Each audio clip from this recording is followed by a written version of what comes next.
सूरज ढलने की कगार पर था, लेकिन घर के आंगन में सन्नाटा नहीं बल्कि एक अजीब सी सिहरन फैली हुई थी। छत के छज्जे को दोनों हाथों से मजबूती से पकड़े हुए निहारिका नीचे हवा में लटक रही थी। उसकी आंखों में एक अजीब सी चमक थी। कौन तो डर ना ही पछतावा। शोर सुनकर पूरा परिवार आंगन में इकट्ठा हो गया।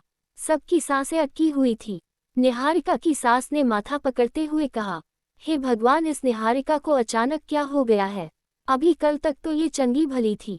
सबके साथ हंस बोल रही थी, ये कैसी दीवानगी है। घर के बाकी सदस्य भी कानाफूसी करने लगे कि क्या निहारिका का मानसिक संतुलन बिगड़ गया है या ये किसी बड़ी साजिश की शुरुआत है। तभी निहारिका फुर्ती से बंदर की तरह वापस ऊपर चढ़ गई और कुछ ही पलों में सीढ़ियों से उतरकर आंगन में आ खड़ी हुई। उसके चेहरे पर अब डर की जगह दहकता हुआ गुस्सा था। उसने अचानक अपनी कमर से एक धारदार चाकू निकाला और सीधे राध्या की गर्दन की ओर इशारा करते हुए उसे धमकाने लगी। घरवाले पीछे हट गए, पर राध्या अपनी जगह पर अड़िग खड़ी रही। निहारिका की आवाज में जहर घुला था। सुन लो राध्या, बहुत जल्द मैं प्रथम को इस मजबूरी वाले रिश्ते से आज़ाद करवा के रहूंगी। वह तुमसे प्यार नहीं करता।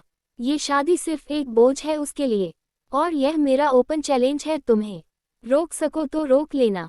राध्या ने बिना पलक झपकाए निहारिका की आंखों में देखा।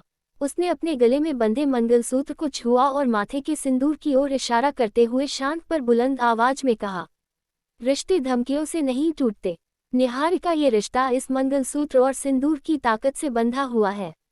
इसकी नींव इतनी गहरी है कि तुम तो क्या, कोई भी तूफान इसे हिला नहीं सकता। हकीकत और तुम्हारे पागलपन में बहुत फर्क है। लेकिन निहारिका हार मानने वालों में से नहीं थी। उसने राध्या के विश्वास को तोड़ने के लिए एक खौफनाक योजना बनाई। अगले ही दिन उसने चुपके से घर में एक अनजान आदमी को बुलाया। वह आदमी कद काठी में बिल्कुल प्रथम जैसा था। निहारिका ने बड़ी चालाकी से प्रथम के चेहरे का हूबहू दिखने वाला एक सिलिकॉन मास्क तैयार करवाया था। उसने वह मास्क उस आदमी को पहना दिया और उसे प्रथम के जैसे कपड़े दे दिए।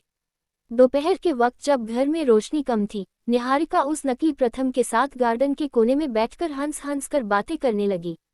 वह जानबूझकर उसके कंधे पर सिर रख रही थी और उसके हाथ थाम रही थी।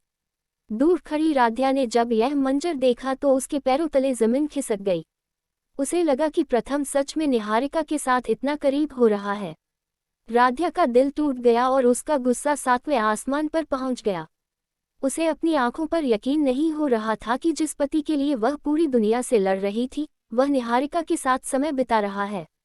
निहारिका ने कोने से राध्या का उतरता हुआ चेहरा देखा और मन ही मन मुस्कुरा उठी। उसकी चाल कामयाब हो रही थी। अब देखना यह था कि क्या राध्या का अटूट विश्वास इस फरेब के आगे टिक पाएगा या निहारिका की साजिश इस रिश्ते की नींव को वाकई हिला देगी।